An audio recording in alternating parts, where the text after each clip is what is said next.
Good morning from the First United Methodist Church of Orange. My name is Julie Wakefield, and I am here for today's devotion. I am sharing from fresh bread and other gifts of spiritual nourishment in October called The Vulnerable Autumn Leaves. Autumn. The season of vulnerability, when the great arms of oak stretch their summer leaves to the wild October winds. All that has been life and green is stripped from strong trees, and the tall, wide branches seem to be deathly wounded. Across the lawns in layers lie the near-dead leaves. Onto the forest floors they fall, as is to say, all is lost. This is the season of vulnerability, when trees open wide to wounding, when all the summer security is given away to another season. Wiser are the trees than humans, who clutch small arms around their self, shielding their fragile hearts and stifling future springtimes. I finally realize why I've grown to appreciate autumn so much. It is because the trees tell me so much about life, especially about the inner seasons of our lives. Each year, as I begin to notice that the leaves are going golden, I reflect, the trees seem to give themselves over to the letting go process much more freely than humans. They allow the season to make it appear that all is lost and that there is no green growth left. But they know better, for even at their most barren moment, the trees already show buds, with the secret of next spring's leafing in them. We humans have a lot to learn from autumn trees. No one of us wants to be so surrendered, so vulnerable to winter as the October trees.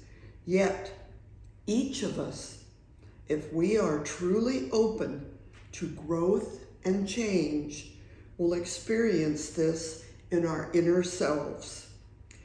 Our relationships and our experiences of life will ask us to be open, to be willing to let go in order that new growth can come. Every time Jesus opened himself to others, every time he reached out or spoke up, every time he touched or received from others, he allowed himself to be vulnerable. Because of this vulnerability, people said, "How can this man talk like that? He is blaspheming. Who can forgive sins but God?" From Mark 2:7. Why does he eat with tax collectors and sinners? Mark 2:16. Where did this man get all this? What is this wisdom that has been granted to him? Mark 6:2. Why do your disciples not respect the tradition of the elders? Mark 7:5. What authority have you for acting like this? In Mark 11:28. Jesus continued to be vulnerable even to death on the cross because he knew that his life was a blessing to others. He grew ever more deeply in love with the Father, drawing strength and trust and courage from that relationship. It was his deep vulnerability that encouraged Jesus to pray, "Let your will be done, not mine," from Luke 22:43.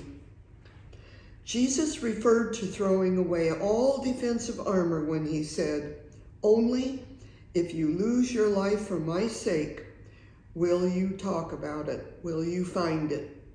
Jesus was talking about the autumns in our lives.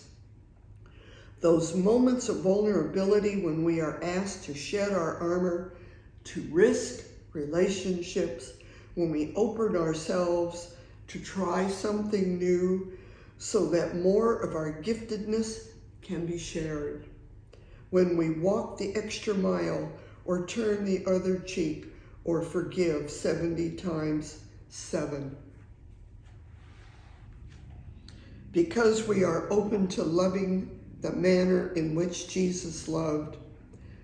To be vulnerable in this way is to freely choose to be open to the other, no matter who that other is, to stand firmly on our convictions amid controversy, to risk our voice and actions even though there's a possibility of being misunderstood, rejected, thwarted, or even condemned, to share from our faith even though we may be questioned or ignored, laughed at, or thought to be stupid. Again, I think of the trees and I look to them. Have you ever noticed that some trees still have leaves hanging on them in deep December? Long after autumn, the dead brown things clutch in clumps. They must know that eventually winter claims them all. Like the leaves are those humans who think that growth is possible without letting go. They deny, fight, or refuse to accept what is being asked in order that new life can take place. This October, let us pause and allow the falling leaves to remind us of the call to be vulnerable, the call to be open to the possibility of being hurt, the call to accept and to grow from the daily dyings of our days and to love as Jesus loved. Go for a walk in the forest or just down the street. If you have some trees nearby whose leaves have turned, let your heart roam through the leaves. Think thoughts of vulnerability. Pick up a leaf. Take it home with you. Place it somewhere where you will see it often. Let it remind you of the call to be vulnerable. Let's pray. Jesus, Master of the seasons of the heart, take this dread of winter in me and transform it into joy and trust. Help me to know that every season has its own reason to exist and that each season brings its own set of blessings. Grant me the grace of vulnerability so that I can surrender my heart to you and love as you have loved. Walk with me when I want to walk away and run away from the negatives of life instead of desiring to grow through them. Amen.